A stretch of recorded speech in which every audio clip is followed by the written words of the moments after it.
Page number 26 start. Shri Gita ji में स्पष्ट कहा है, आप स्वयं अपने द्वारा ही अपनी आत्मा का संसार समुद्र से उद्धार करें और अपनी आत्मा को अधोगति की ओर ना ले जाएं। जीव का उद्धार वह स्वयं ना करेगा तो और कौन करेगा? मनुष्य का अपने सिवा और कौन हितकारी हो सकता है? यदि वह स्वयं अपना श्रेय ना करेगा तो पुत्रादि क्या करेंगे? ईश्वर के लिए जो जीता है उसे अवश्य मुक्ति मिलती है। श्रुति भगवती तो कहती है, जब तक ईश्वर का उपरोक्ष अनुभव ना हो, ज्ञान ना हो, तब तक मुक्ति मिलती ही नहीं।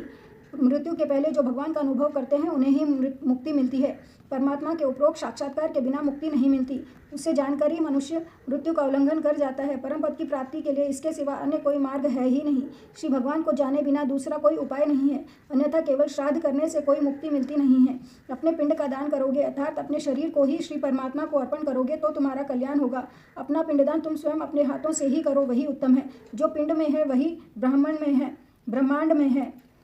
निश्चय करो कि इस शरीर रूपी पिंड का जो श्री परमात्मा को अर्पण करना है, तुम अपना पिंडदान स्वयं ही क्यों नहीं करते हो? घर में जो कुछ है वह सब काम में लगा दो और नारायण नारायण करो। आत्मदेव को महात्मा की यह बात न जची। उसने कहा कि पुत्र, सुख से आप सन्यासी लोग अपरिचित हैं, अतः आप ऐसा कहते हैं। माता पिता की गोद को बालक चाहे जिस तरह गंदी करे, फिर भी वे प्रसन्न होते हैं। असुख में सुख का अनुभव करना ही संसारियों का नियम है।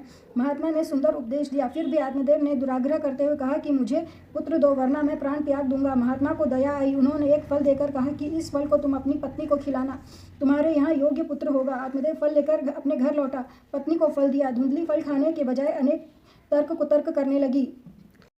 आत्मदेव फल लेकर अपने घर लौटा, पत्नी को दिया। धुंधली फल खाने के बजाय अनेक तर्क कुतर्क करने लगी, मतलब क्वेश्चन आंसर्स। वह सोचती है कि फल खाने पर मैं गर्भवती होंगी और परिणामतः दुखी होंगी, और बालक के लालन पालन करने में भी कितना बड़ा दुख है। उसने अपनी छोटी बहन से यह बात कही तो उसने युक्ति बताई कि मुझे बालक होने ही वाला है, उसे मैं तुझे दे दूंगी, तू गर्भवती होने का नाटक कर। पेज नंबर 26 समाप्त।